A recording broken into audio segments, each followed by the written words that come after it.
buenas a todos, buenas tardes, bienvenidos a este encuentro. Gracias. Qué lindo que estemos todos hoy acá y les voy a presentar a las chicas de KIM, Kinesiología para la Mujer y el Hombre, que se sumaron a esta actividad, que estamos muy contentos de poderlas tener con nosotros, y las voy a presentar. Vamos a arrancar por Juliana. Que levante la mano, por favor. Ahí está, la licenciada Juliana Sacochia, ¿está bien? Sacochia, Bien. sí.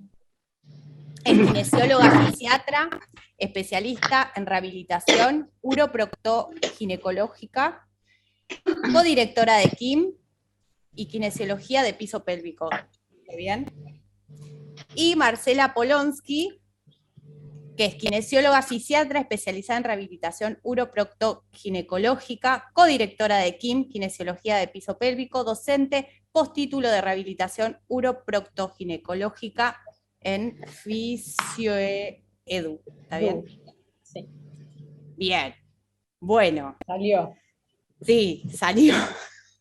Y vamos a hablar de un tema que hace rato que tenemos preguntas, que apareció mucho este año y que nos parecía muy importante poder tener profesionales que nos hablaran del tema, que tiene que ver con el piso pélvico, entender un poquito qué es, cómo cuidarlo y si se puede rehabilitar. Así que, chicas, somos todo oídos.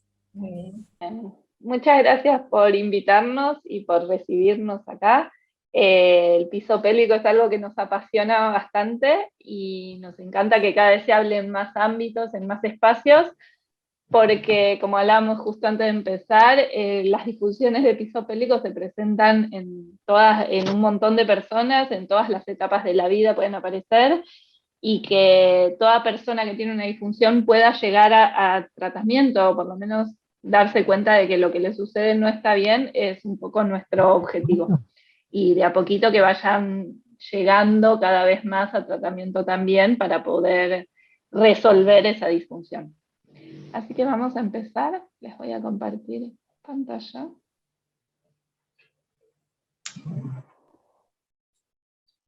Ahí está. ¿Ven ya el Power? Sí, Bien. perfecto. Genial. Bien. Entonces, como decía Joana, vamos a hablar de qué es el piso pélvico, cómo cuidarlo y cómo se puede rehabilitar. Esperen que... Ahí está. Bueno, acá estamos nosotras. Yo soy Marcela, por si no me vieron levantar la mano. Bien, y entonces vamos a empezar a hablar. ¿De qué estamos hablando cuando hablamos de piso pélvico? ¿Sí? Como dice su nombre, el piso pélvico se encuentra en el piso de la pelvis. Entonces, primero tenemos que ubicarnos en qué es la pelvis, ¿sí? La pelvis es esta estructura ósea que podemos ver, o osteoarticular en realidad, porque está formada por huesos y sus articulaciones, que podemos encontrar en la parte de abajo de todo el tronco. Entonces nosotros tenemos el tórax con los pulmones, el abdomen, y abajo de todo la pelvis con todo el contenido pélvico. ¿Sí? Y cuando hablamos de la pelvis tenemos los huesos que son los ilíacos, que son estos dos grandes de los costados, el sacro y el coxis. ¿Sí? El sacro y el coxis son parte de la columna y parte de la pelvis. Entonces todo lo que pasa en la columna nos va a afectar un poco la posición de la pelvis, y todo lo que pasa en la pelvis también nos va a afectar un poco lo que sucede en la columna. Entonces hay mucha relación entre algunas alteraciones a nivel de columna y algunas alteraciones a nivel de piso pélvico también, porque va a cambiar la forma en que todos los esfuerzos y todo lo que nos sucede en la vida diaria llega hasta ese piso pélvico. ¿Sí? Y el piso pélvico es un tejido, o un conjunto de tejidos en realidad, que se encuentra tapizando toda esta parte de abajo, ¿sí? Entre los isquiones, que son los huesitos sobre los que deberíamos estar todos y todas sentados ahora, la rama isquiopubiana, que es esta rama de hueso que se encuentra entre el isquion y el pubis, y el coxis. Y entonces entre todos estos espacios se encuentra tapizando por debajo la musculatura y los tejidos del piso pélvico, que ahora vamos a ver un poco más en profundidad. Y si nosotros hablamos de la pelvis, de los huesos, tenemos que pensar qué hay dentro de esa pelvis, qué es lo que están cuidando todas esas estructuras óseas, ¿sí?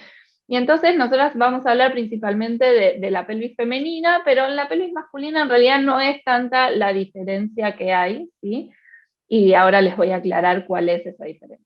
Entonces, si nosotros tenemos la pelvis vista en lateral, tenemos este es el pubis, ese huesito que veíamos en el medio o esa articulación, tenemos el sacro y el coxis por detrás, tenemos los músculos del abdomen adelante. ¿Ven la flecha con lo que estoy marcando?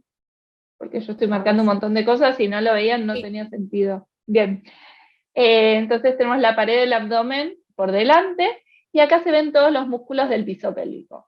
Y dentro de esa pelvis tenemos, nosotras, las personas que nacemos con vulva y vagina, tenemos 3 órganos. Tenemos la vejiga, el útero y el recto, ¿sí? En las personas que nacen con pene, obviamente el útero no lo tienen, ¿sí? Y debajo de la vejiga tienen la próstata. Y después tienen el recto igual, la parte posterior es igual en ambos géneros, sexos.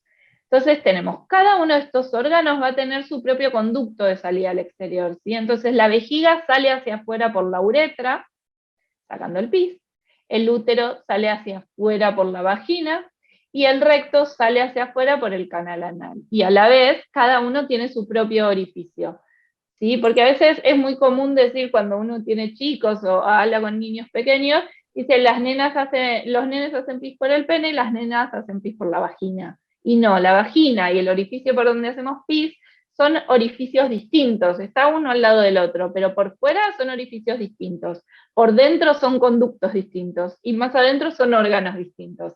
Entonces está bueno que esas frases que son tan comunes de decir, empecemos de a poco cambiarlas, porque también nos permite conocer más nuestra anatomía, qué está pasando, incluso cuando menstruamos, entender que lo que sale por vagina con la sangre menstrual no tiene nada que ver con la orina, y que si nos ponemos una copita o un tampón, no vamos a estar interfiriendo en nada en la micción o en las ganas de orinar. Entonces, poder entender un poco más profundamente esa anatomía es muy importante para lo cotidiano, no solo para cuestiones médicas.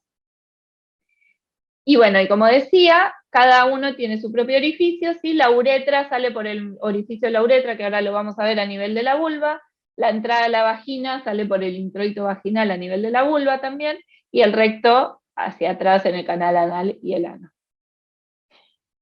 Entonces, si nosotros vemos nuestra vulva, ¿sí? Acá se ve una vulva de una persona en posición ginecológica, ¿sí? Que todas las que hemos ido al ginecólogo sabemos a qué nos referimos, pero para quienes no han ido nunca al ginecólogo, porque vi que entraron varias personas masculinas, la posición ginecológica es acostada con los pies apoyados en las pierneras, las rodillas separadas, ¿sí?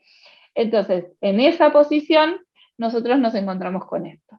Vamos a encontrarnos con el ano en la parte posterior, en el medio lo que se llama el núcleo fibroso central del periné, cuerpo perineal, o en muchos lugares lo podemos encontrar como periné, aunque no es solo eso el periné, pero se lo identifica así en varios libros o ilustraciones, y la vulva. Y en la vulva tenemos los labios externos, los labios internos, ¿sí? Comúnmente se le dice labios mayores y menores, pero como el nombre no se correlaciona muchísimas veces con la anatomía real, porque los mayores son más chiquitos que los menores, la idea es cambiar un poco esa terminología, que en realidad no está representando lo que nos encontramos en la realidad, y hace que cuando esto no se reproduce de esta manera, nos sintamos que algo en nuestra anatomía está mal, porque tengo los labios menores más prominentes, y porque en realidad no son menores, son internos. Entonces, si empezamos a cambiar esas pequeñas cosas, también vamos a cambiar un montón. Entonces tenemos los labios externos, labios internos. Los labios internos se continúan con lo que es el capuchón del clítoris, que cubre al glande del clítoris, ¿sí? Y cuando separamos los labios internos nos encontramos con el vestíbulo de la vulva. El vestíbulo de la vulva es este espacio donde tenemos el orificio de la uretra y la entrada de la vagina, o introito vaginal. Acá podemos ver otra vulva con otra anatomía, ¿sí? Y que también es totalmente normal. Y en esta, por ejemplo, se ve bien cómo es esa continuidad entre los labios internos y el capuchón que recubre al glande del clítoris, que quizás en esta imagen no se observa con tanta claridad. Y todas las vulvas son normales, es normal que los labios sean asimétricos, es normal que los labios internos sean más prominentes o que los externos sean más prominentes, es normal que el clítoris sea un poco más grande o un poco más pequeño, todo es normal, ¿sí? Cada vulva es casi como una huella dactilar, totalmente distinta entre una persona y otra.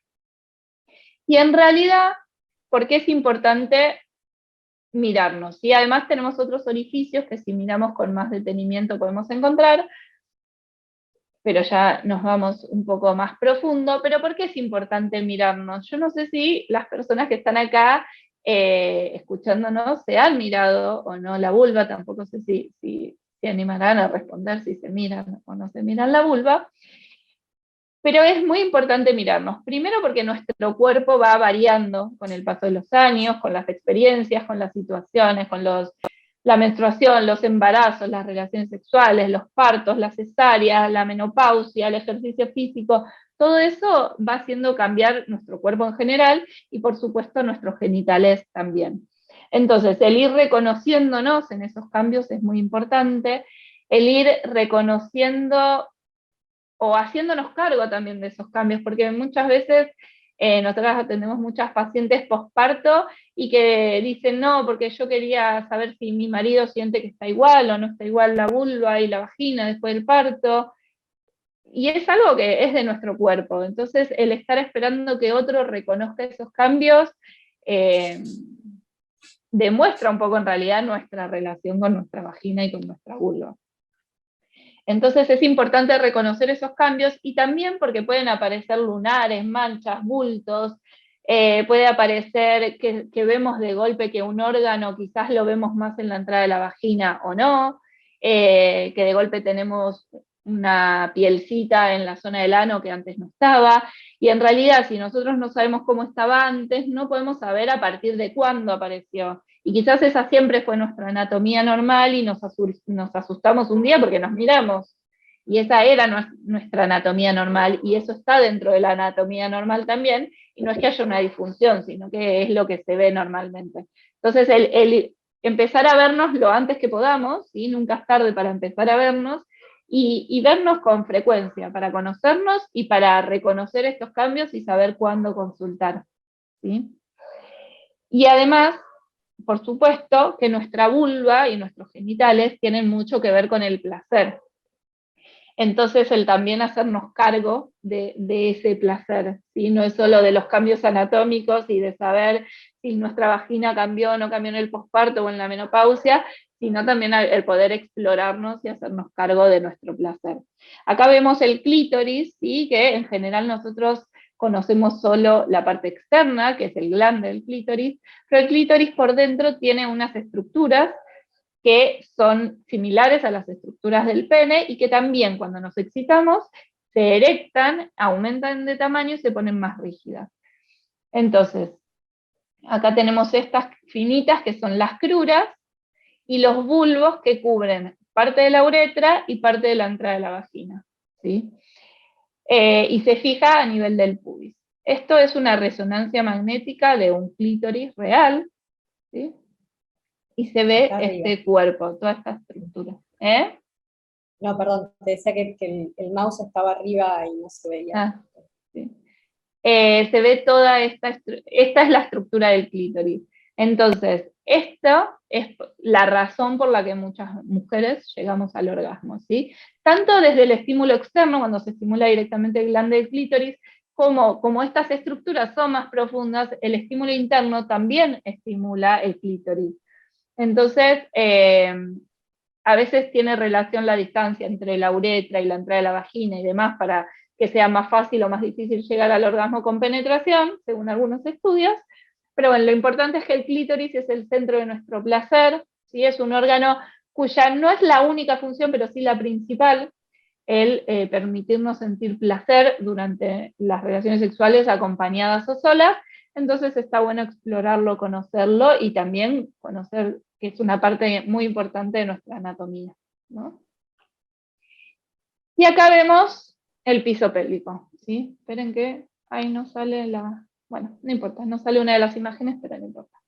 Acá vemos el piso pélvico, ¿sí? De nuevo, mujer o persona con vulva en posición ginecológica, pero esta vez sacamos toda la parte externa, los labios internos, labios externos, toda esa parte se quitó la piel y podemos ver cómo es la musculatura por dentro.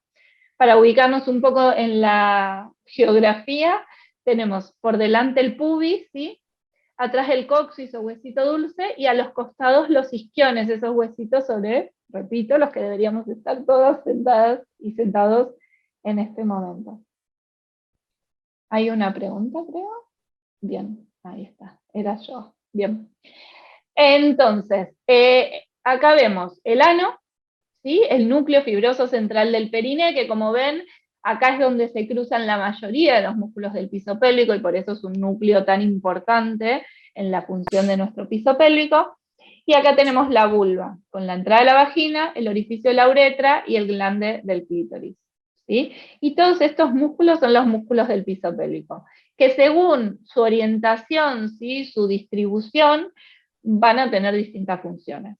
Dentro de las funciones del piso pélvico tenemos la continencia y el vaciamiento tanto de la orina y la materia fecal, ¿sí? Es decir, el poder aguantar las ganas de hacer pis, si estamos, por ejemplo, acá en esta charla, o estamos haciendo una clase de gimnasia, o estamos viajando en el colectivo, en el auto y no podemos parar, entonces el poder aguantar y permitir un buen llenado de la vejiga, y también cuando llegamos al baño poder relajar para permitir el vaciado de la vejiga. Lo mismo con la materia fecal y los gases, ¿sí? El poder contener las ganas de hacer caca, las ganas de evacuar un gas, y también poder eliminarlo cuando tenemos el deseo y estamos en el lugar adecuado, ¿sí? Y momento adecuado para hacerlo. También tenemos musculatura, por ejemplo, la que está alrededor de la vagina, también participa en el mantener la vagina cerrada en reposo, pero también el poder relajarse y distenderse para la penetración en un encuentro sexual heterosexual, para hacernos una ecografía, un PAP, una colposcopía, ¿sí? Cuando vamos al ginecólogo o a la ginecóloga, y también en el momento de un parto vaginal se tiene que distender, obviamente mucho más, para permitir la expulsión del bebé a través de este espacio. Como dije antes, también la musculatura participa en la erección del clítoris, por ejemplo, ¿sí? Acá tenemos el músculo isquiocavernoso y el bulbo esponjoso que coinciden con las ramitas del clítoris, y entonces favorecen la erección del clítoris y el mantener esa congestión en esta estructura a lo largo de todo el encuentro sexual para permitirnos mantenernos excitadas en todo el encuentro sexual. Y en el momento del orgasmo, esas contracciones que sentimos a nivel principalmente del ano, pero se pueden sentir alrededor de la vagina, incluso más profundo a nivel del útero, y quienes sienten contracciones, tienen que ver, no las del útero, pero sí las más superficiales, tienen que ver con la contracción repetida de esta musculatura del piso pélvico. Y cada vez que nosotros hacemos un esfuerzo, ¿sí? Como toser, estornudar, levantarnos, levantar pesas, saltar, mantenernos paradas o parados y estirarnos hacia adelante, la musculatura del piso pélvico se tiene que contraer antes de ese esfuerzo para hacer un cierre más hermético que nos permita la continencia frente a ese esfuerzo exagerado, o exagerado no, en realidad ese esfuerzo aumentado sobre estas estructuras, ¿sí? Bien. En el caso, Básicamente, perdón, Marce, sí. un segundo. Y en el caso de los varones que están, la musculatura del suelo pélvico es exactamente igual, solo que no tenemos el orificio vaginal, que a mí Marce marca. Los músculos, como el bulbo cavernoso o el isquio cavernoso, el bulbo esponjoso o isquio cavernoso, también que tienen las formitas que ahí Marcela les contó del clítoris. En el caso del hombre, recubren los cuerpos cavernosos del pene. Sí, igual sin el orificio. O sea, las funciones de los músculos son iguales tanto para el hombre como para la mujer. Lo único que tenemos que saber es que en el hombre el suelo pélvico tiene el orificio del ano y la uretra que se ve en el pene, en el cuerpo del pene. Pero es la única diferencia entre la pelvis masculina y femenina. Sí.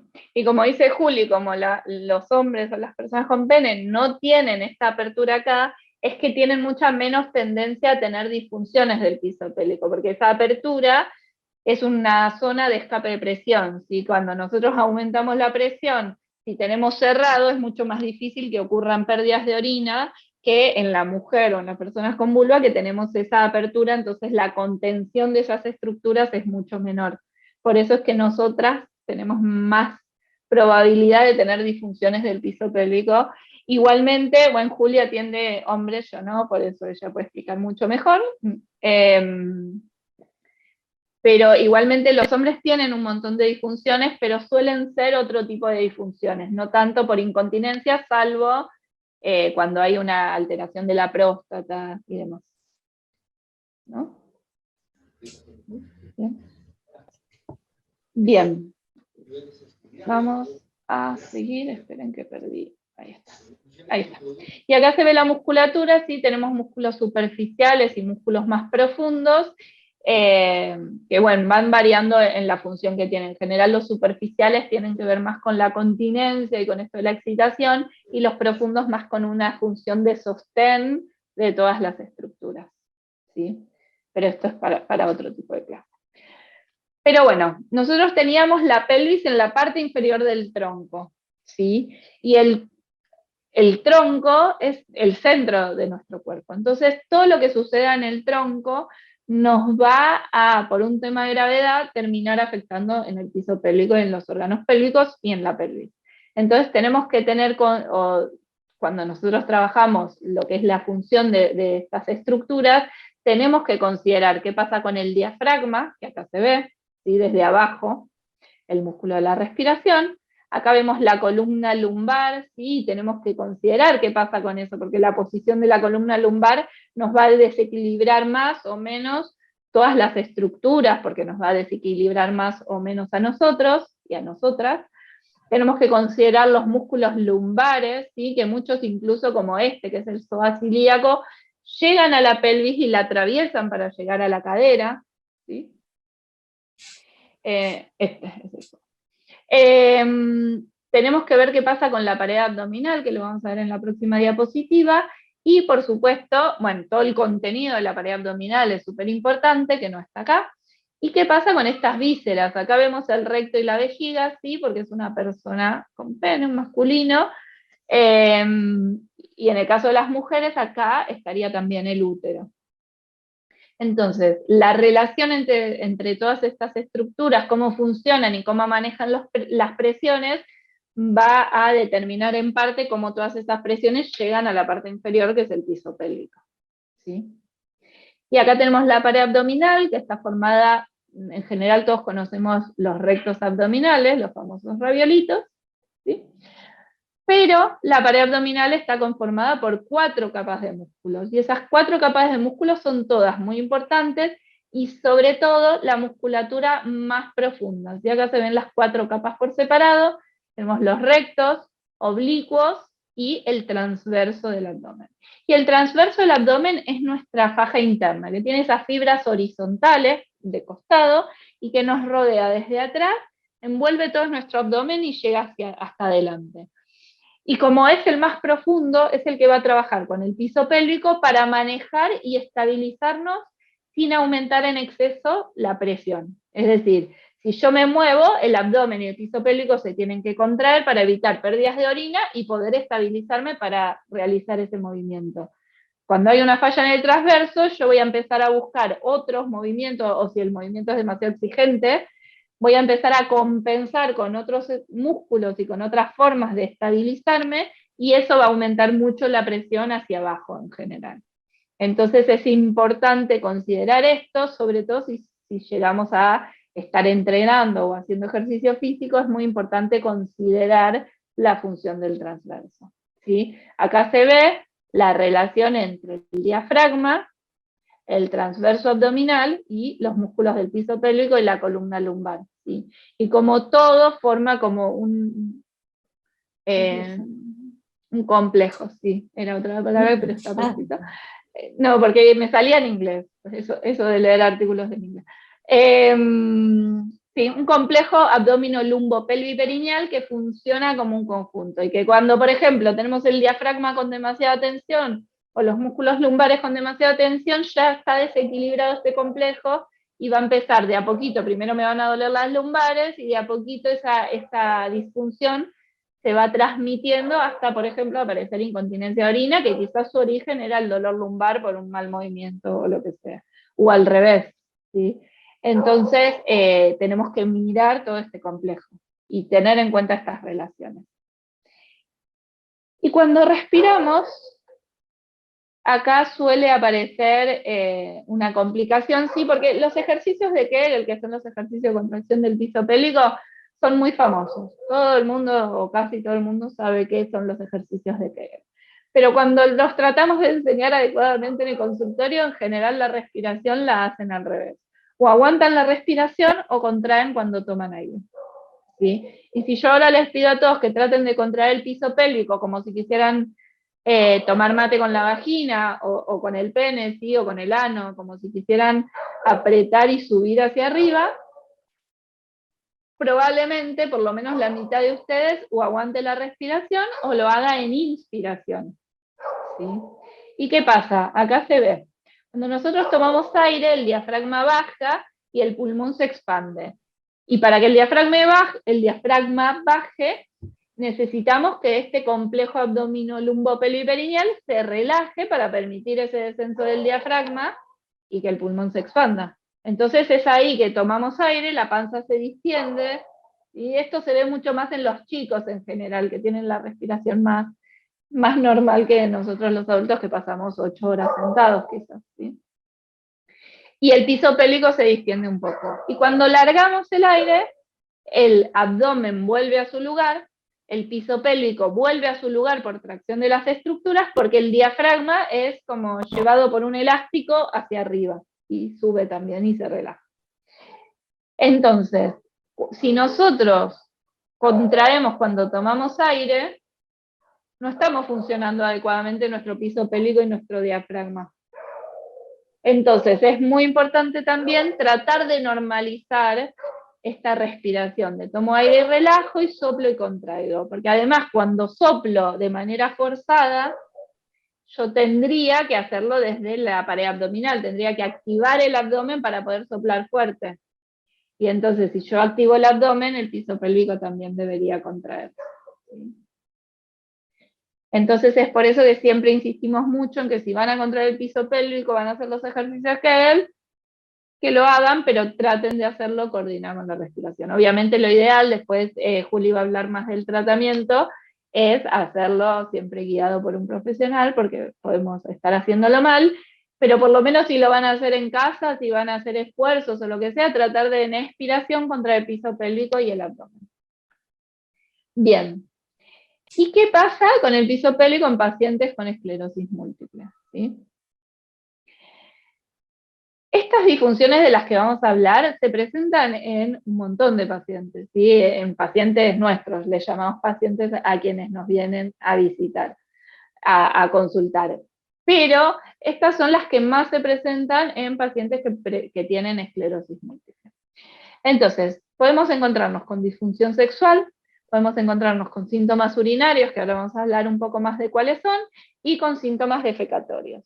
¿Sí? Entonces la idea es contarles un poco cuáles son, no para demonizar y decir, ay, si todavía no me pasó, quizás me pasa esto, sino para que si se encuentran con lo que sucede, si les pasa esto, que sepan que está dentro de lo esperable, entre comillas, y que sepan que hay algo que hacer al respecto, y que no se tienen que quedar aguantándose, porque puede tener que ver con un posparto, con la menopausia, pero también tiene que ver con la evolución de la esclerosis múltiple. Pero sea cual sea la causa, siempre hay algo que hacer al respecto. ¿Sí? Y mientras antes consultemos, siempre es mucho mejor el resultado que vamos a tener. ¿Sí? Porque si yo vengo perdiendo orina hace 20 años, y entonces estoy forzando esas estructuras de las que hablamos antes hace 20 años, probablemente me lleve mucho más tiempo dejar de perder orina, o aunque resuelva gran parte del problema, quede con una pequeña pérdida, que si yo vengo perdiendo orina hace un año o hace un mes y hago la consulta en ese momento, ¿sí? Entonces es importante hablarlo y normalizarlo desde algo que puede suceder, no desde algo que es normal que suceda, ¿sí? habilitarlo sería la palabra más adecuada. Bien, y yo les voy a hablar de lo que es la disfunción sexual en estos casos, ¿sí? Cuando hablamos de disfunción sexual podemos hablar de varias cosas. Tenemos, por un lado, puede haber una respuesta sexual inadecuada, ¿sí? ¿Qué quiere decir esto? Que va a haber algunos cambios que se pueden dar como una disminución en la libido, ¿sí? También puede haber alteraciones en la sensibilidad a nivel de los genitales, que todo tiene que ver un poco con la respuesta neurológica de todo esto, ¿sí? Porque nuestra libido, la sensibilidad genital, la lubricación, el orgasmo, todo es parte de un circuito complejo que incluye un montón de estructuras neurológicas también. Entonces, si nosotros tenemos alguna alteración a nivel de esas estructuras, nos vamos a encontrar con algunas dificultades en este ámbito. Entonces, podemos encontrarnos con disminución en la libido, con alteraciones de la sensibilidad, dificultad para llegar al orgasmo y falta de lubricación, ¿sí? En todos estos casos es importante hacer la consulta y no normalizarlo. Las relaciones sexuales nunca deben doler. Y siempre se va a hablar de un trastorno o una disfunción sexual cuando esto genera incomodidad, genera malestar, ya sea en uno mismo o en la pareja, si es que estamos en pareja. Si yo tengo una disminución en la libido y mi vida funciona adecuadamente y yo puedo seguir feliz, y si tengo pareja estamos los dos felices, y así funcionamos, no es disfunción sexual, ¿sí? La disfunción sexual es cuando genera un malestar. Si no, no se considera disfunción sexual, ¿sí? Es por eso que no hay una libido normal. La libido normal es para el funcionamiento de cada persona y de cada pareja. Y es muy importante la terapia sexual, ¿sí? Por supuesto con el médico o la médica que nos esté tratando, conversarlo, hablarlo, no tener vergüenza ni temor, porque es algo que es normal en la vida, ¿sí? La sexualidad forma parte de la vida de todos y todas, y lamentablemente muchos médicos y médicas se centran mucho en la enfermedad, ¿sí? Y dejan de lado estas cuestiones. Y es muy importante que nosotros de a poquito nos animemos a consultar si es que el médico o la amiga que nos atiende no nos pregunta, ¿sí? Y que si vemos que algo está cambiando, que algo nos empieza a generar incomodidad, aunque tenga que ver con la edad que tenemos, ¿sí? Porque hay cuestiones que se dan, por ejemplo, con la menopausia también, o con el posparto, aunque tenga que ver con eso, consultemos, porque incluso si no tiene que ver con la esclerosis múltiple en particular, también se puede hacer algo al respecto, ¿sí? Y a veces es solo usar lubricante, y con eso se solucionan gran parte de los problemas. Pero muchas veces no, muchas veces tiene que ver con la tensión en la musculatura, con bueno, alteraciones de la sensibilidad, entonces está bueno buscar terapia sexual, ¿sí? Con sexólogos o sexólogas, para poder a veces encontrar otras formas de vivir la sexualidad, explorar otras partes del cuerpo, porque tenemos un montón de zonas erógenas y a veces es cuestión de redescubrir nuestra sexualidad, ¿sí? Igual esto, de nuevo, aunque yo no tenga alteración en la sensibilidad, está bueno explorar todo el cuerpo, pero si la tengo, no quedarme con que a partir de eso no voy a poder disfrutar más de la sexualidad, sino buscar la forma de reencontrarnos con eso. Y muchas veces necesitamos acompañamiento y ayuda.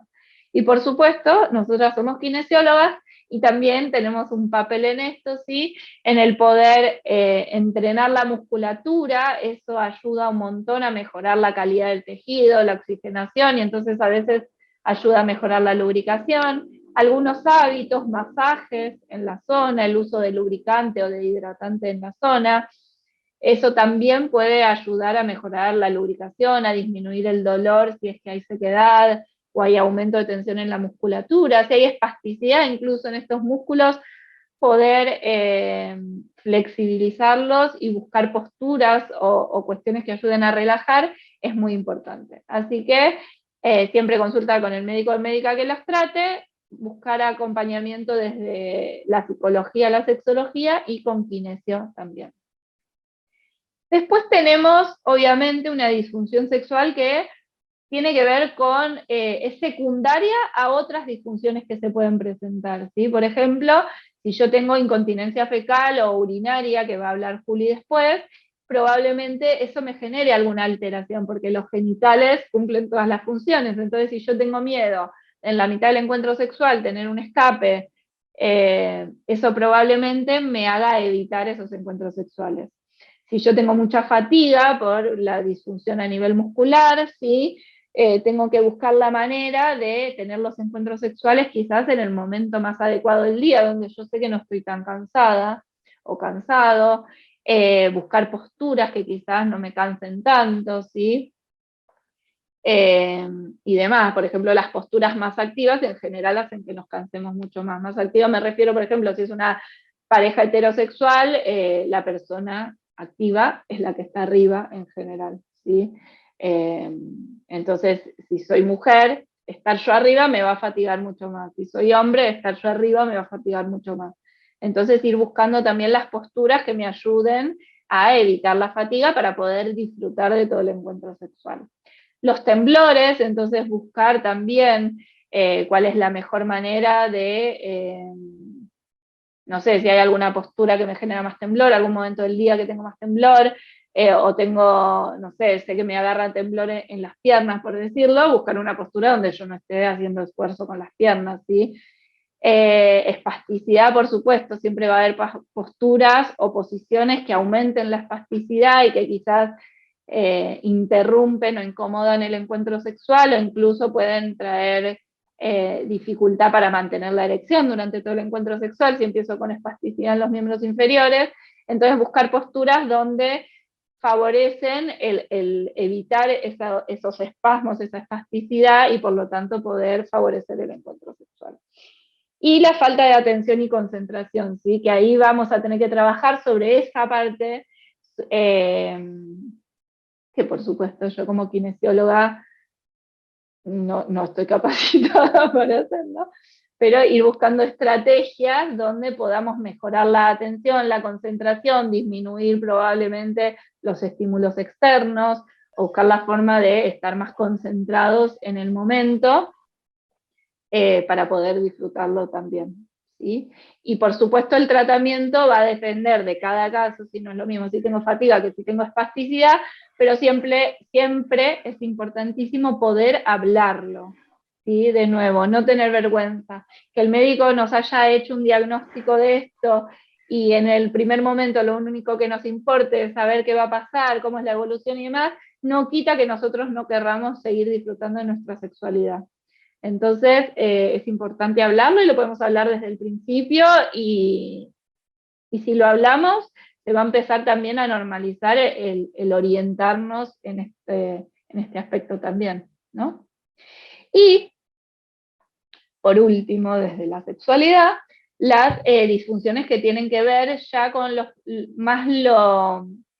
que tiene que ver con el humor, con el autoestima, ¿sí? Todo lo que tiene que ver con lo psicosocial y lo cultural relacionado con la esclerosis múltiple, el cómo me empiezan a tratar mi pareja, ¿sí? Cómo cambian los roles en la pareja, si es que yo empiezo a necesitar más asistencia desde la higiene, quizás se modifica la libido y la relación de pareja y entonces trabajar sobre eso. La disminución de la autoestima que puede aparecer también. Obviamente en cada uno de estos casos va a haber que trabajar sobre cada una de estas cuestiones por separado o todas juntas, pero apuntar a lo que va sucediendo.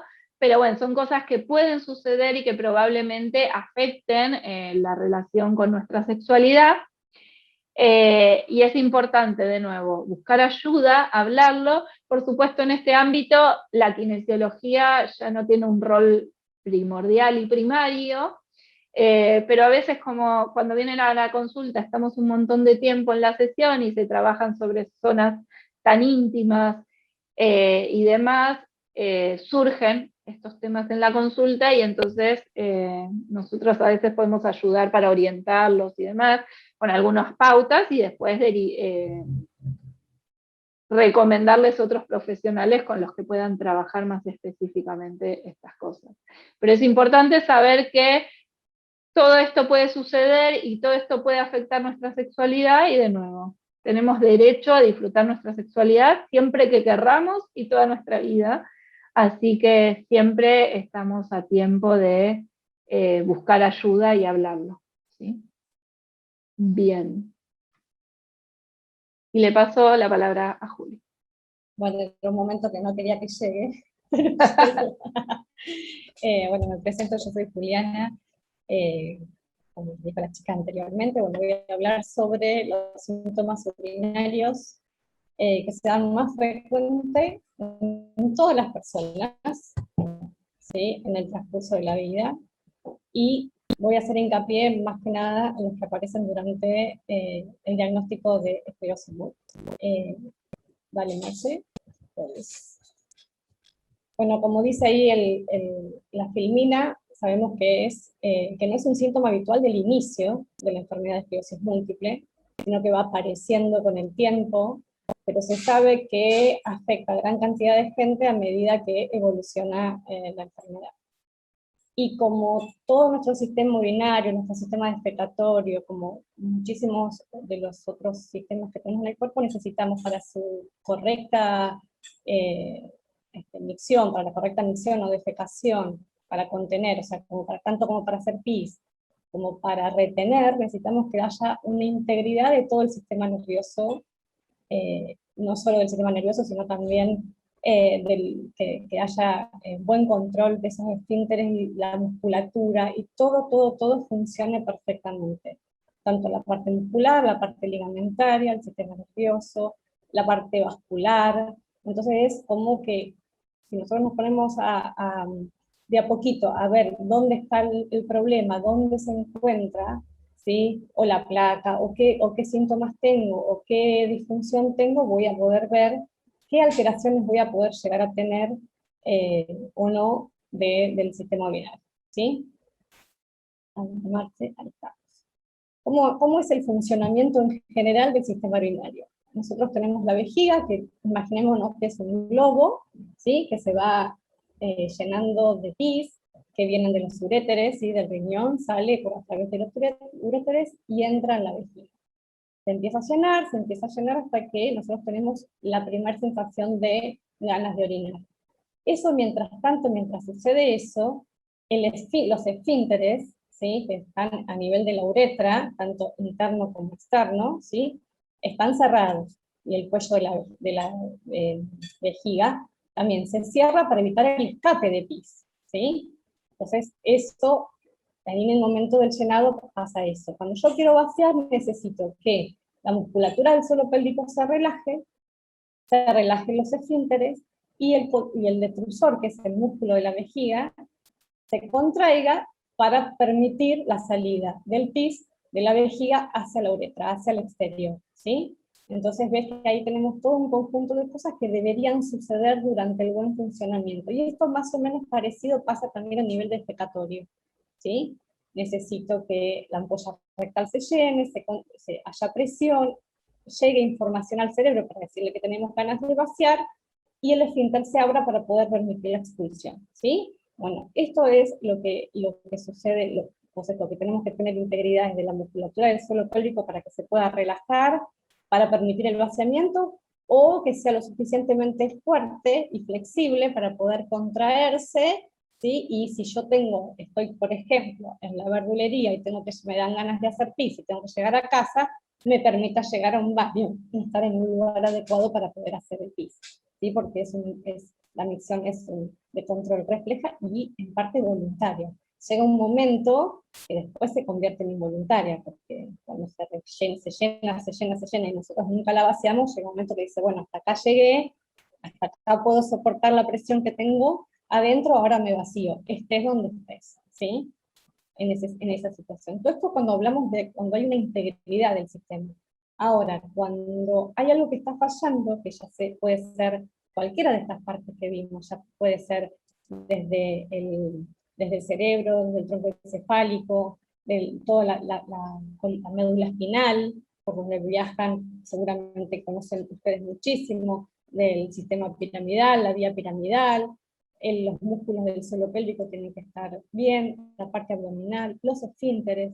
Cuando cualquiera de estas zonas se provoca una alteración, empieza a haber una disfunción, ¿sí? Entonces, vamos a ver, en la próxima filmina, que una de las principales disfunciones que se llama que se presentan es la vejiga hiperactiva. ¿A qué llamamos vejiga hiperactiva? Es, como su nombre lo dice, algo que trabaja mucho, ¿sí? Entonces ¿y qué síntomas nos dicen a nosotros que hay una vejiga hiperactiva? Donde hay urgencia miccional, o sea, donde yo tengo una necesidad imperiosa de repente, de ganas de hacer pis que no la puedo contener, aparece incontinencia de urgencia. Puede aparecer o no incontinencia, en el caso de la vejiga hiperactiva, en realidad los síntomas más frecuentes que constituyen la vejiga hiperactiva es la urgencia miccional y el aumento de la frecuencia miccional. O sea, voy mucho al baño, tanto de día como de noche, ¿sí? Y puede o no haber una incontinencia de urgencia. Entonces, en la vejiga hiperactiva lo que sucede es que se contrae demasiado el esfínter, ¿sí? Todo el tiempo está en contracción y se relaja el esfínter, se contrae mucho el detrusor, el músculo se contrae a cada rato, entonces empieza a vaciar todo el tiempo, y como se vacía, empieza a limitarse la capacidad de contención de la vejiga, es como que se hace más chiquita, porque a cualquier volumen ya se contrae el detrusor y el detrusor empuja el pis. Se llena un poquito, otra vez se vuelve a contraer, entonces hay como una alteración. En vez de ser en un volumen más o menos normal o esperado, como de 300 o entre 250, 300, 400 centímetros cúbicos dentro de mi vejiga, que es capacidad de soportar, y que viene el primer liceo miccional, antes de eso empieza a yo tener ganas de ir y se contrae y así se vacía. ¿Se entiende o me mezclé mucho? ¿Me entienden? La idea es Estamos muy calladitos. muy calladitos, bueno. Yo te entendí, Julia. Bueno, sí, vos sí. Ay, gracias, Cintia, acá sé que se entiende, Cintia. Bueno, lo importante es eso, que quiero que nos quedemos con esto. Una vejiga hiperactiva es eso, es cuando hay urgencia funcional, hay aumento de frecuencia y puede o no haber incontinencia. Y por supuesto hay un tratamiento médico, porque nosotros ese detrusor que se contrae, ese músculo de la vejiga que se contrae permanentemente, tiene que ser relajado y como ordenado. Entonces el médico va a dar una medicación propia para que ese detrusor se deje de contraer todo el tiempo. Y por supuesto, nosotras también tenemos un papel muy, muy importante en estos síntomas como el de vejiga hiperactiva, porque trabajamos mucho con esto del aumento de la frecuencia miccional, la urgencia. Esos son síntomas, y la incontinencia, por supuesto, que la trabajamos, perdón que me distraje con una pregunta. Trabajamos mucho con esto. ¿Y cómo? Yo no quiero mezclar mucho, pero sí, como veo que se va el tiempo también y tengo ganas de, en el medio de, como es mucho de lo mismo de la parte de síntoma urinario, explicar un poquito esto de cómo hago con la frecuencia aumentada. ¿Qué pasa si yo, cómo sé si voy mucho o no voy mucho al baño? Entonces, una de las primeras cosas que tenemos que saber y sentarnos a hacer todos los días, todas las personas tendríamos que hacerlas, las hacemos, yo las hago también habitualmente, no tan habitual, pero por lo menos 2 o 3 veces al año lo hago, es un diario miccional. El diario miccional no es nada más y nada menos que conseguirnos un vaso medidor, una hoja, y ahí tenemos que ponernos. Al medir cada vez que vamos al baño, ¿sí? Anotar el horario que hacemos pis y cuánto. Y también el horario que tomamos líquido y cuánto. Y eso es re importante, porque eso nos va a decir un montón de cosas sobre nuestra frecuencia. Vamos mucho, vamos poco, vamos de noche. ¿Sí? Registrar realmente qué nos pasa. Y todo sería bueno empezar por ahí, porque es una forma como Marce les explicó recién qué era el suelo pélvico, cómo son los órganos y cómo somos, y la importancia de mirarnos con un espejito y encontrarnos y buscarnos. Bueno, también tenemos que saber cómo es nuestra función urinaria, y tener más o menos idea de cuánto pis hago. Vamos mucho, hay gente que va cada 10 minutos, cada 2 horas, cada 3 horas, cada 5 horas, cada 8, ¿viste? Entró a las 8 de la mañana a trabajar, salió a las 3 de la tarde y no fue nunca, y después por ahí va todo muy seguido y hace 25 centímetros cúbicos de pis, nada, y vos ahí esforzaste tu detrusor, hiciste un montón. Entonces, hay que ver. Entonces es importante conocernos, importante, primero que nada entonces, diario miccional, como para poder saber cómo es mi frecuencia y poder trabajar a partir de eso. ¿Sí? Con pautas que le vamos a dar, uno puede ir manejando la frecuencia de las micciones. Uno trata de, según la cantidad de micciones que hace en el día, o sea, según la cantidad de veces que hace PIS en el día, ir tratando de ir dándole pautas y haciendo tratamientos, haciendo neuromodulación del tibial posterior o neuromodulación sacra, que sirve mucho para disminuir la frecuencia miccional en caso que estuviera aumentada, y de a poquito vamos logrando cada semana bajar una frecuencia hasta llegar a la ideal. Que si hoy me preguntan cuál es la frecuencia ideal, es cada 3 horas. Lo ideal es ir cada 3 horas al baño. Si yo voy más, o si yo voy menos, tengo que tratar de acercarme lo más posible a la ideal de ir al baño, a la cantidad. Es justo lo que tenemos que hacer, tratar de acercarnos a eso. Lo mismo sucede con las micciones nocturnas. Nos tenemos que acostumbrar a no ir de noche. Si nuestro cuerpo está, excepto que haya una obstrucción o que haya otra alteración, nuestro cuerpo está apto para tratar de no ir, o sea, aguantar durante toda la noche para no romper el ritmo circadiano, para mantener todas las hormonas que trabajan en la noche, los neurotransmisores que se ponen en órbita de noche para que de día funcionemos a pleno. Bueno, no interrumpirlos, porque una vez que se interrumpe el sueño, no se recupera, uno no está igual si puede dormir de forma continua que si no. Entonces, ¿cómo evito la frecuencia de noche? Tengo que controlar mi ingesta, tengo que controlar que la ingesta de líquido 3 horas antes de dormir, disminuirla, o si yo voy de noche al baño, o sea, esto es si uno tiene frecuencia miccional nocturna, o sea, va de noche a hacer pis, se levanta de noche a hacer pis, debería no tomar ingesta de líquidos durante 3 horas antes de irse a dormir. ¿Sí? Entonces yo decir, puliceno, bueno, cena con poquita agua, trata de que sea lo mínimo indispensable para evitar, ¿sí?, la micción nocturna. Esto no quiere decir que si hay incontinencia tengo que dejar de tomar líquido, porque así lo resuelvo, no.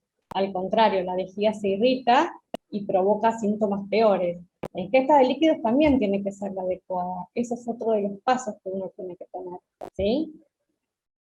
Entonces, a lo que venía con esto es que era importante controlar la ingesta, tomar a sorbos pequeños, no tomar por tomar, controlar la frecuencia y controlar también la periodicidad que voy al baño. Tratar de que cuando voy al baño vaya de forma relajada, tenga paciencia, espere, no hacer fuerza, ¿sí? No ir por las dudas, ¿sí? Siempre esto de voy a salir, voy al baño, no, ¿está bien? Todo va a depender de cada situación en particular y es muy difícil hablar de forma general. Uno trata en la consulta de ir metiéndonos en la vida y en las actividades de cada uno hasta donde nos dejan, para que ir explicando todas las alternativas que podemos dar para evitar ciertas cosas. Esto de me desperté a la noche y de paso fui al baño, evítalo, porque entonces no es que tenías ganas. Por eso también es importante que cuando uno pone el horario que hace pis, cuánto hace pis, al lado pone un número de 0 a 4, ¿sí? Donde 0 es no tengo urgencia y 4 me hice pis por urgencia porque no llegué al baño, ¿sí? Y vos te vas a poner, no sé, fui al baño 1, pongo un número 1, o sea que no había tantas ganas, sino que hay que empezar a ver, a registrar eso, ¿qué nos sucede? ¿Tenía ganas o fui porque sí? ¿Se entiende? Ahí un poquito. Entonces esto es más o menos lo que hablamos y hacemos en vejiga hiperactiva. Por supuesto, una vez que se pone chiquitito la vejiga y hay tanta tensión en el detrusor, va a intervenir muchísimo también la capacidad abdominal, la capacidad del suelo pélvico. Esto de que si yo tengo buena musculatura del suelo pélvico, puedo hacer que con las contracciones de Kegel, ¿sí? Estas contracciones, esto de que les explicaba Marce, es como tomar mate, ¿sí?, con la vagina, o acortar el pene, ¿sí? Como ascender los testículos y acortar el pene, o cerrar ano y hacer de cuenta que estoy llevando hacia arriba, así como si quisiera unir el ano con el ombligo, ¿sí? Pero es importante también, esto es muy difícil explicarlo y no ve que uno cuando contrae el suelo pélvico en realidad está empujando y no contrayendo bien, ¿sí? Es muy común que las personas empujen en lugar de succionar hacia arriba. Entonces es una contracción anómala, mal hecha, que no hace bien, al contrario, ayuda a las disfunciones. Entonces traten de ir pensando como que la vagina o el ano es como un tubo y ustedes tienen un arándano en la vagina o en el ano y lo tienen que llevar hacia adentro, ¿sí? Hacia adentro de la pelvis. Entonces es como eso. Y siempre, como dijo Marce, en el momento de la expiración. O sea, tomo aire, largo el aire, cierro ano, subo, mientras expiro. Si no les sale, hablen, canten, porque cuando uno habla está expirando, ¿sí? Entonces, tener un buen suelo pélvico, hacer una buena contracción, inhibe el detrusor, ¿sí? Otra cosa que muchas veces hacen las personas es cortar el chorro de pis. Cuando va al baño, hace los Kegel cortando el chorro, que es muy común que los urólogos o médicos o los ginecólogos digan, bueno, cortar el chorro. No, es como si cortáramos el chorro. Cuando yo les expliqué el funcionamiento de la vejiga para vaciarse, les dije que para que salga el pis se tenía que relajar los músculos del suelo pélvico. Si yo en el momento que está saliendo el pis corto el chorro, estoy contrayéndolos en lugar de relajarlos. Y es un reflejo condicionado que fácilmente lo podemos condicionar, fácilmente se puede cambiar. Entonces, una vez que corto el chorro para ver cómo se siente, contraer el suelo pélvico no pasa nada, pero evitémoslo como ejercicio. Hagamos de cuenta que cortamos el chorro, ¿sí? No lo cortemos. Marce, la otra.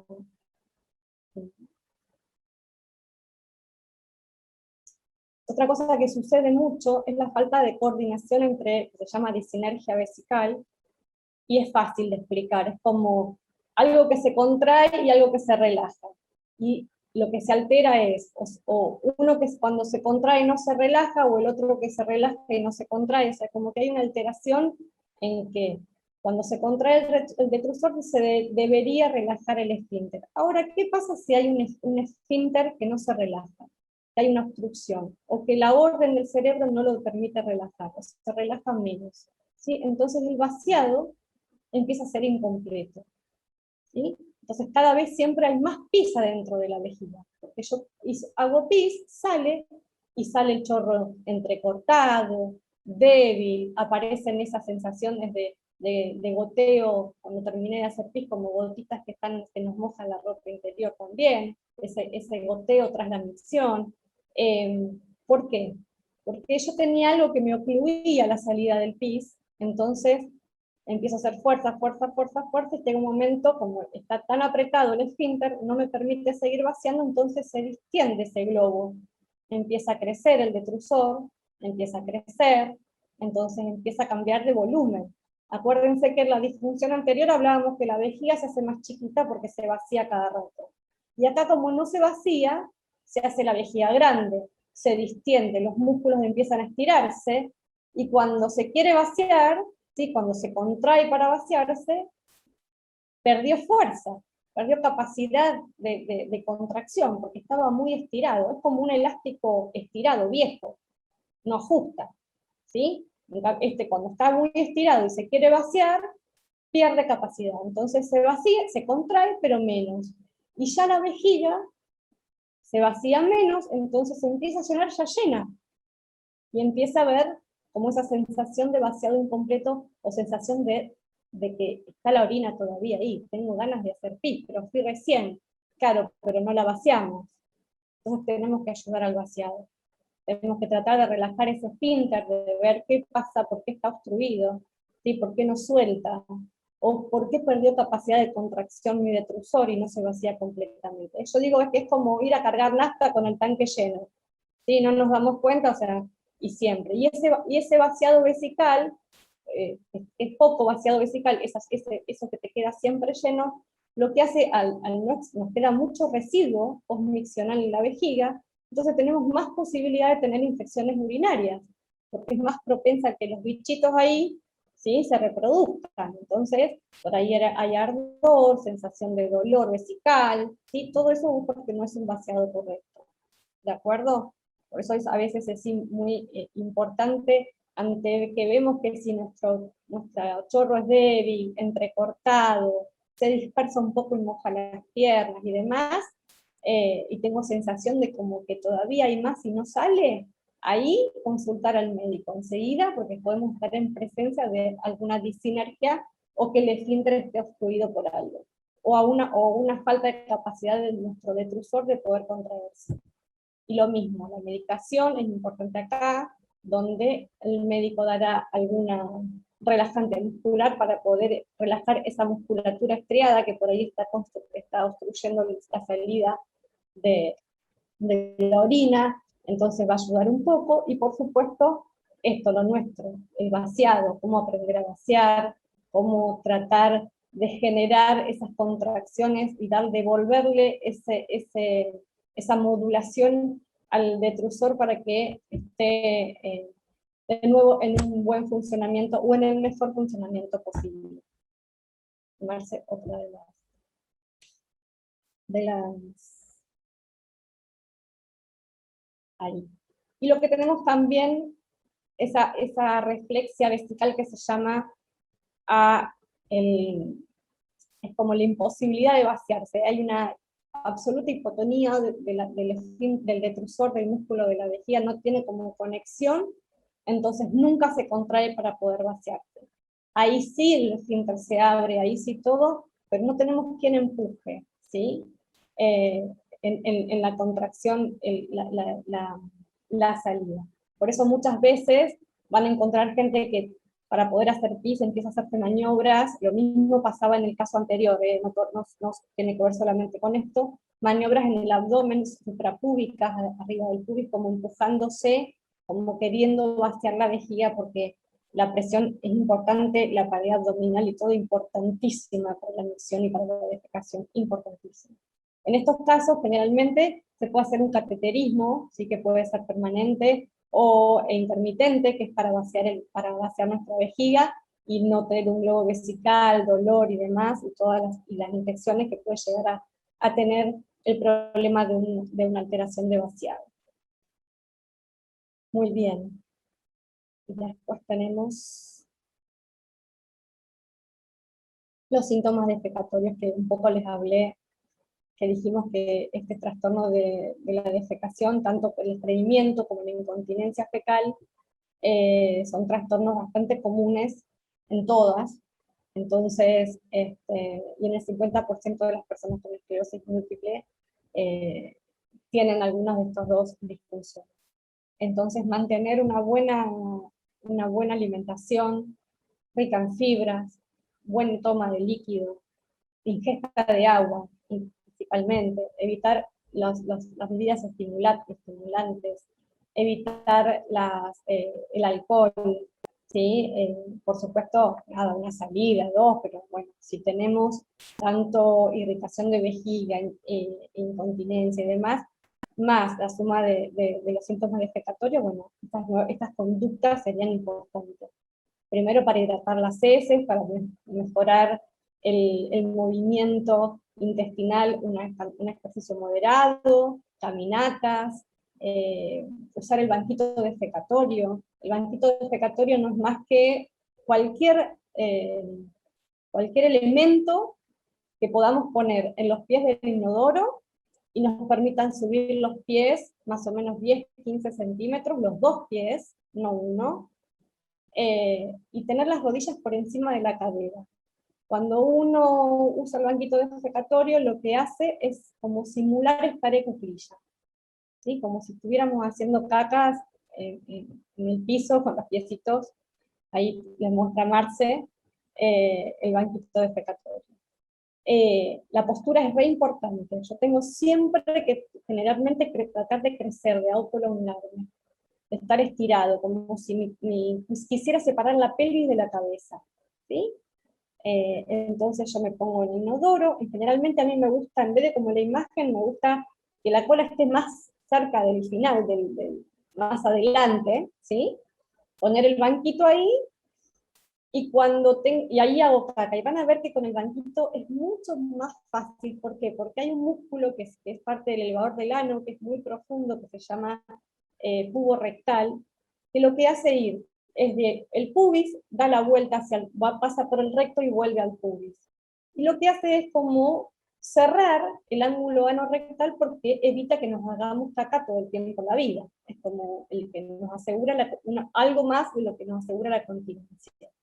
Cuando yo me siento en el baño, ese músculo se relaja un poco y permite la salida de la caca. Se relaja bien y permite la salida de la caca. Y el ángulo anorrectal, que cuando yo estoy parada es de 90 grados, acá, cuando estoy sentada, es de 130 aproximadamente. Ahora, cuando yo me pongo con el banquito, el haz pubo-rectal, ese músculo se relaja del todo, y ese ángulo se transforma casi en un tubo. Entonces, la materia fecal desciende. Si yo estoy bien hidratada, si te como frutas, o sea, todo lo que tenga fibras y legumbres y demás, la consistencia de la materia fecal más la posición ayuda muchísimo. Y si yo necesito además hacer fuerza, yo tengo que tratar de evitar la fuerza en apnea, como empujando para abajo. Si bien es una fuerza que es muy efectiva, daña mucho el suelo pélvico. Entonces lo que tengo que hacer es tomar aire, largar el aire y meter panza, como si quisiera llevar el ombligo a la columna, y eso ayuda a empujar muchísimo la materia fecal. ¿Sí? Lo mismo con la incontinencia fecal. En caso de incontinencia fecal se trabaja sobre el esfínter, sobre la musculatura, sobre ese músculo, ¿sí?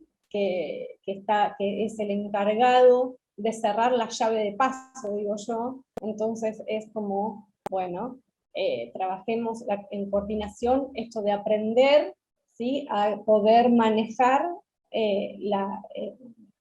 la continencia, esto de a ver qué sucede, a ver, le tengo que dar más volumen al esfínter, tengo que hacerlo más,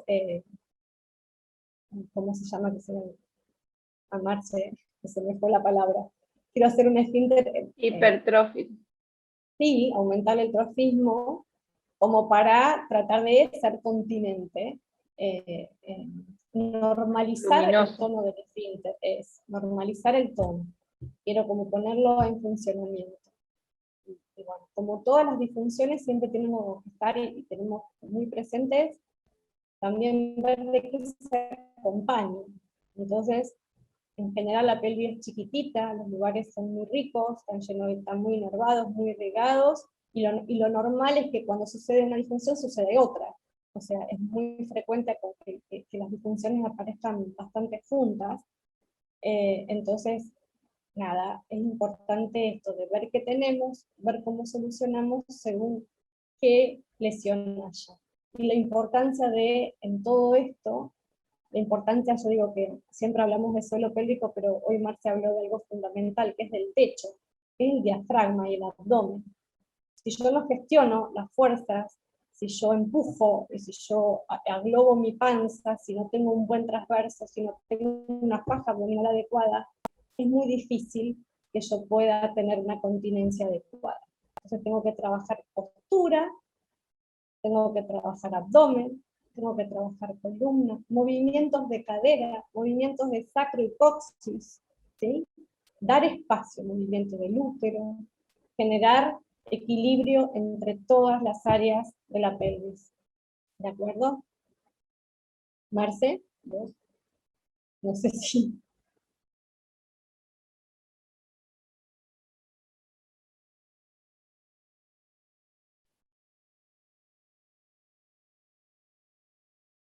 Estoy viendo porque ya fuimos hablando en realidad de todo esto. Sí, lo importante, una de las figuras que ahí marcó Marce, que es de cómo nos levantamos de la cama, es otra cosa importante para todos. Esto de levantarnos para adelante haciendo presión entre la panza, es como, ¿viste? Acortando, como si fuera colapsando. No, siempre deberíamos levantarnos de costado, bajar las piernas, incorporarnos por los brazos y salir. Lo mismo para todo. Lo mismo cuando estoy sentado en la silla. Estoy sentada, me tengo que sentar de derechita, apoyando los isquiones, tratando de crecer, sentir como que mi columna es un paquete de merengadas, digo yo, y que hacemos crecer lo rosa, ¿sí? No hace falta levantar los hombros, sino que autolongarnos, crecernos, y cuando nos levantamos de la silla, esto de trabar abdomen y salir. Pego el ombligo, cierro ano, pego el ombligo a la panza y me levanto y salto. Empecemos a gestionar bien los esfuerzos, las fuerzas en todo ahí. Cuando voy a levantar una bolsa, cuando voy a levantar un nieto, cuando voy a levantar un hijo, ¿sí? Cierro ano y meto panza y agua upa. Ahí. Muy bien, creo que, bueno, y lo importante también que dijimos, bueno, ahí de la orina, que no hacer fuerza, no ir por las dudas, no ir a cada rato, dejar que fluya y respetar el deseo. Y con respecto a la ingesta de agua, es importante hidratarse, entre 6 y 8 vasos, o sea, se considera que una ingesta normal de líquidos, y contando las infusiones, pero queremos que mayormente sea agua, es entre 1,5 litros y 2. Evitar los irritantes de lejía, como dijimos, de alcohol, o especias, o cosas muy picantes, estimulantes, bebidas estimulantes también, como las gaseosas, y tomar a sorbos pequeños, no tomar por tomar, no tomar porque eso que entró, cuando tomamos una botellita de agua rápido, como entra sale, entonces nada, tomemos de a sorbos, saboreando, hidratándonos, que para esa es la función que tomamos agua, para hidratarnos, ¿sí? No para vaciar la botella. Bien. Bueno, y ahí ustedes ven un montón de elementos de los que para nosotros son sumamente importantes, que tienen que ver con las bolas, las pesas, las bolas chinas, el masaje perineal, las posturas, los ejercicios de Kegel en diferentes posturas, el biofeedback, que no es más que un equipo que sensa a nuestros músculos del interior y les van a una pantalla a transmitir cómo es el trabajo, cuando trabaja, cuando se contrae, cómo se relaja. Las pesas de Kegel, que según su tamaño le van ayudando resistencia al músculo. Una vez que tenga fuerza y se pueda contraer y relajar adecuadamente, ya le puedo poner pesitas para aumentar su resistencia y hacerlo aún más fuerte y flexible, y demás. No sé si querés que contestemos las preguntas. Me están preguntando qué es el masaje perineal. Marce. Bien, el masaje perineal, empezamos por la última pregunta, así bien ordenadas nosotras. El masaje perineal es una técnica donde en realidad se hace un masaje, como el masaje en el cuello, con unos movimientos en general específicos y pautados, en la zona del perine, en la zona en realidad de vagina y vulva. Y el objetivo en realidad del masaje perineal se da mucho, mucho, mucho en lo que es embarazo, en las últimas semanas del embarazo, para evitar la episiotomía, pero también siempre que hay disfunciones con aumento de tensión, como el dolor en las relaciones sexuales, sequedad y falta de lubricación en general también viene con sequedad y tensión en la piel, en las mucosas internas. Entonces todo lo que sea masajear la zona nos va a permitir flexibilizarla, mejorar la irrigación y prepararla para ese estiramiento que después le vamos a pedir en el momento en que necesitemos que se estire, por la razón que sea. Entonces el masaje perineal es eso. En el hombre también se hace, tanto a nivel del núcleo fibroso central del periné como en la mujer, y a nivel anal. Es muy efectivo cuando hay alteraciones de próstata, que es muy efectivo para poder permitir un vaciado correcto, cuando hay obstrucción. Lo mismo cuando hay alteraciones como la constipación, para un lado o para el otro, para la mujer o para el hombre, también sirve para los dos. Gracias, señores. Bien, ahí preguntan si dan clases por Zoom. Sí, hacemos sesiones online. Perfecto. En todo el país y en todo el mundo. Ahí está. A ver, recibí algunas consultas respecto de si son buenos los jabones vaginales, por ejemplo. Una de las preguntas es esa. Bien. Después, no sé si quieren ¿Querés? responder esa y vamos. Sí. No, sí, En realidad, igual si quieren hacer sí. las preguntas, en vez de por preguntas a nosotras ahí, si tienen ganas, no tengo- Sí. no le Los echa por jabones eso. vaginales, en realidad, la vagina se higieniza por el baño, con la caída del agua, ¿sí? Nosotros nos enjabonamos, nos lavamos y ya con esa caída es suficiente para mantener una higiene más o menos normal, siempre que nos bañemos, por más que corra el agua y corra jabón y todo, sí, limpiar la zona, ¿sí? Porque entre los labios, en el capuchón del clítoris, se puede juntar suciedad entre la transpiración, los fluidos y demás, entonces sí ocuparnos de higienizar y movilizar todas las estructuras. Pero no siempre es necesario un jabón específico. Ahora, si yo tiendo a tener la zona muy seca, si tengo ardor o molestias, si cada tanto tengo picazón, hay muchas pacientes que usan la copa menstrual y después de usar la copa menstrual quedan con picazón a nivel de la vagina, porque bueno, entre los cambios de pH, la manipulación y eso les queda esa sensación de sequedad, o después las relaciones sexuales, quizás en esos momentos podría llegar a ser útil el usar un jabón específico. O si yo tengo mucha sequedad en la vida diaria, también porque me ayuda a regular un poco el pH vaginal. Pero si yo no suelo tener ningún síntoma específico en la zona, con la higiene normal es suficiente, por lo general. No sé qué opinas vos, Juli.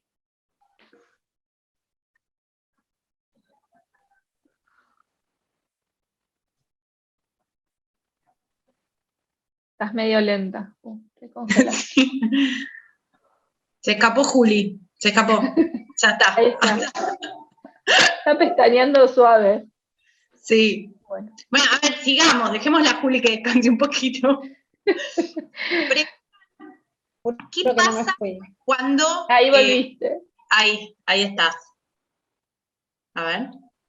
No. Bueno, igual Bueno, ¿qué pasa cuando se ríen y se hacen pis? ¿Qué es lo qué habría que ejercitar? ¿Qué está pasando ahí? ¿Qué podemos hacer en esos casos? Bien. En la risa es una de creo que las situaciones más difíciles de resolver, porque bueno, además del esfuerzo, ahí estás. Estás con la conexión lenta o algo, porque A lo mejor si querés apagar la cámara, quizá ahí, ¿no? sí. Bueno, mientras voy contestando. Dale. En la risa lo que pasa con todas las incontinencias de esfuerzo, que son en general las que pasan con la risa, con la tos, los estornudos, o con los saltos en las clases de gimnasia, lo que pasa es que esa presión que hay en la vejiga, como aumenta mucho la presión por fuera, supera la capacidad de cerrar la uretra, de los músculos y del esfínter. Entonces, cuando yo me río, aumento mucho la presión en el abdomen, ¿sí? Y eso hace que mi vejiga supere la capacidad de cierre y se me escapen unas gotitas de pis. Entonces, por un lado tenemos que mejorar el cierre de la uretra entrenando los músculos del piso pélvico, que de nuevo, entrenar no es solo hacer los ejercicios de Kegel, sino ver qué es lo que hay que entrenar de mi musculatura en particular, también mejorar la forma en que yo manejo las presiones, que es lo que hablábamos antes que Juli decía eso, de gestionar adecuadamente las presiones, de activar bien el abdomen, ver la forma en que funciona el diafragma, todo eso. Pero lo que pasa con la risa es que además se pone en juego toda la parte emocional que tiene la risa. Entonces a veces es un poco el sistema neurológico que me dio que yo me relajo por la risa y ahí relajo los esfínteres. Entonces, esa parte que tiene más que ver con la emocional es la más difícil de manejar, pero si yo tengo un buen piso pélvico, sé manejar adecuadamente las presiones y cuando me río no aumento tanto la presión sobre vejiga, probablemente disminuya por lo menos la frecuencia y la intensidad de las pérdidas. ¿Sí? Acá volví. Ay, volvió. Ahí. A ver, otra más.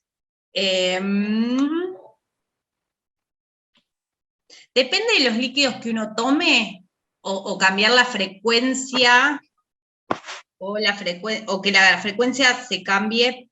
Entiendo que es para digamos, el tema de la incontinencia miccional.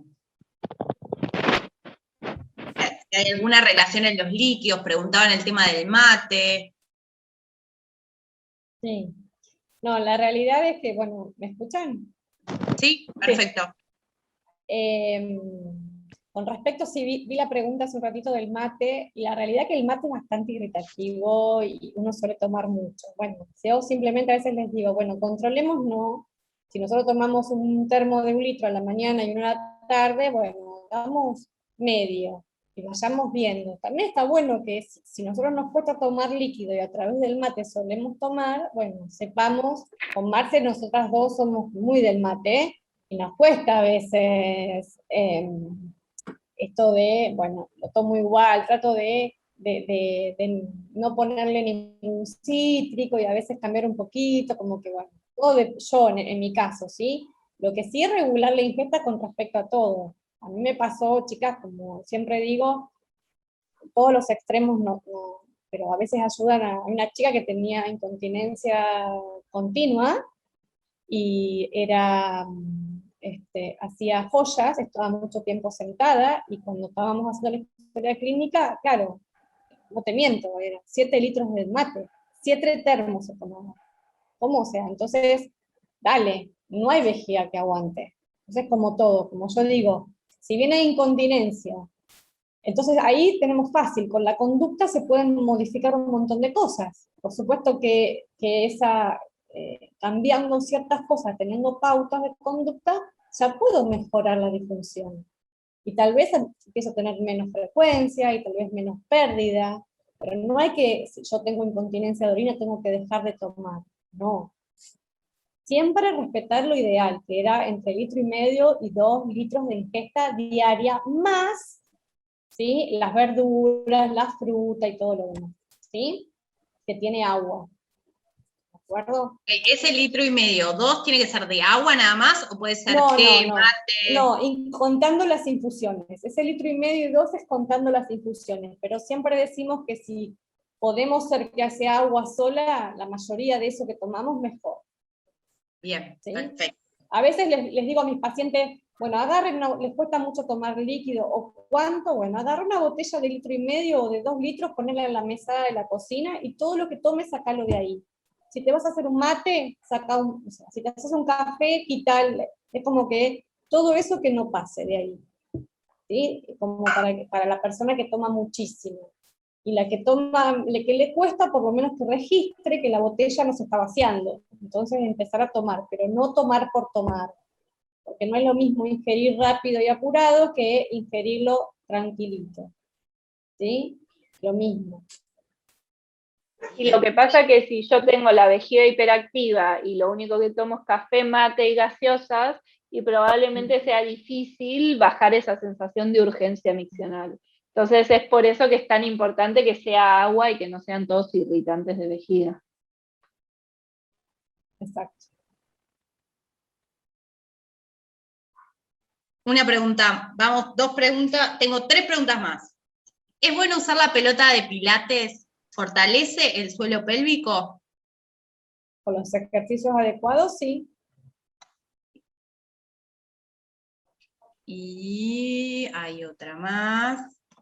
Bueno, ahí, yo creo que de alguna manera lo dijeron, pero si quieren hacer como un punteo, sería ¿qué ejercicios específicos fortalecen el suelo pélvico?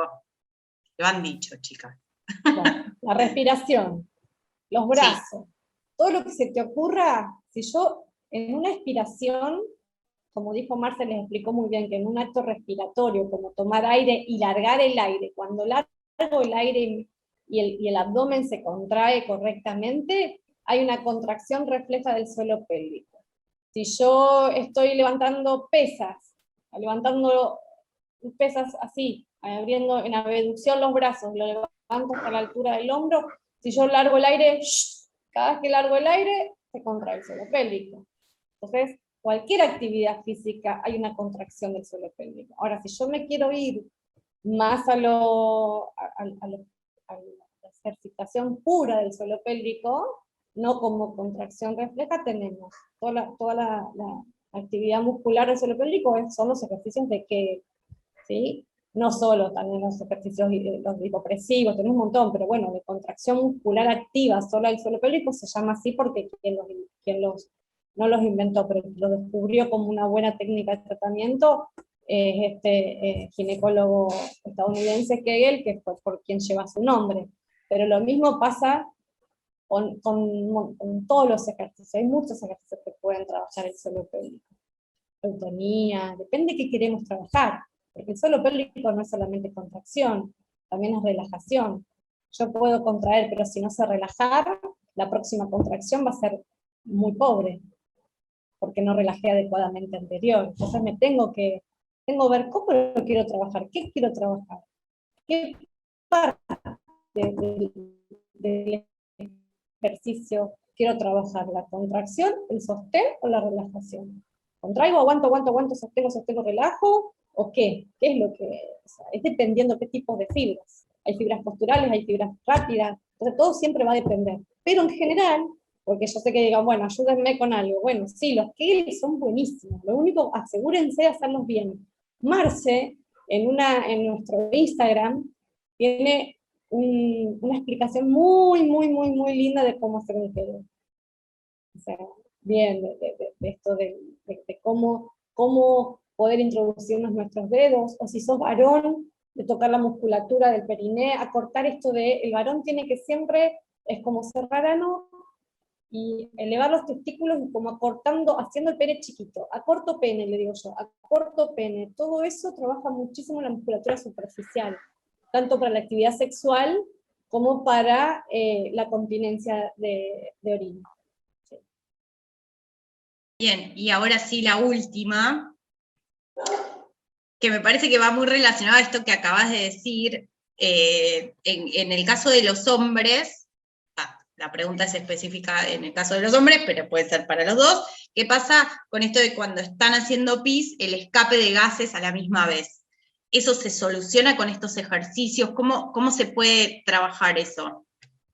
Sí, porque ahí normalmente se puede llegar a deber por una mala gestión de la presión, porque evidentemente si está haciendo pis y se escapa el gas, se escapan gases, es porque está empujando con el abdomen hacia abajo, está haciendo la fuerza contraria. Entonces evitar eso, por eso es tan importante la gestión de las presiones entre el abdomen y la pelvis. Tengo que aprender qué sucede, ¿sí? ¿Qué sucede para cómo gestionarla? Porque a lo mejor a veces estoy empujando, no Marce vos, o que el esfínter esté absolutamente hipotónico, Daniel sale, no tengo forma de cerrar. Igual si están en el baño, está bien, que salgan los gases. Los gases sí. Adentro duelen, hacen mal. O sea, si tenemos muchos gases, tenemos que revisar la dieta porque quizás hay algo que nos está generando exceso de gases. Pero si no, si estamos haciendo pis, probablemente estamos en el baño, si no estamos en un problema. Pero si estamos haciendo pis en el baño y vienen ganas de tirarse un gas, o un pedo, como me gusta decir a mí en público, dejemos que salga. Sí, igual acá hay una cosa siempre, acá una cosa importante también. Cuando hablamos o sea, cada uno sabrá cuál es su dificultad, ¿sí? O su grado de dificultad de movimientos y demás. Pero es re importante mantenernos activos todo lo que podemos, sin fatigarnos, estar presentes hasta dónde podemos ir, no recurrir a la fatiga. Pero es tan importante esto de trabajar la postura y mantenernos activos, ¿para qué? Para que haya un movimiento intestinal, este peristaltismo que va a ayudarnos a que la materia fecal y todo descienda correctamente y no haya congestión en la pelvis, ¿sí? Porque entre la tensión muscular, la falta de relajación y demás, puede generar aumento de la congestión venosa dentro de la pelvis, hemorroides, etcétera, etcétera, etcétera. ¿Sí? Entonces, es como, nada, a moverse. Siempre y cuando, o sea, tener presente cuánto nos fatigamos, cómo nos fatigamos y demás, ¿sí? ¿Cuánto Bien. tiempo? Bueno, chicas, ya no hay más preguntas. Nos tomamos un Muchas whisky. gracias. No sé si vieron los comentarios en el chat. Un lucaso, Mira. súper clara. Hay algunos comentarios en Facebook que sí me parece súper importante esto que plantearon ustedes. Hacer la consulta, plantear estas dificultades. Hay algunas preguntas que son muy específicas, que tienen que ver con el caso por caso, pero esto que dijeron ustedes, consultar, porque siempre hay algo para hacer, para revisar Siempre. y para estar mejor. Ese era el objetivo principal, y poder compartir más información y que tengamos herramientas para estar bien, y no solo las personas con esclerosis múltiple, como tanto Marce como Juli planteaban, sino todos, y poder ampliarlo, porque bueno, es una parte muy importante que nos define nuestro día, de qué humor estamos, y es súper importante que nos cuidemos y que estemos atentos a esto. Así que, chicas, muchísimas gracias. Un placer escucharlas. Y bueno, la charla queda grabada y bueno, y esperamos que seguir con estos temas y poder hablar cada vez más de esto. Así que muchas gracias. Gracias de nuevo por invitarnos. Un placer. Y gracias a todos los que estuvieron aguantándonos. Placer. ¿Quedaron algunos o se fueron todos? Sí, están. Así que bueno, chicas y chicos, traten de estimularse para tener un buen suelo pélvico también. Marce diría, ¿no? Exactamente. Gracias a todos, beso enorme, y bueno, y nos mantenemos en contacto, chicas. Ya las llamaremos de vuelta. Gracias. Estamos para servirles, ¿sí? Hasta luego. Buenas noches.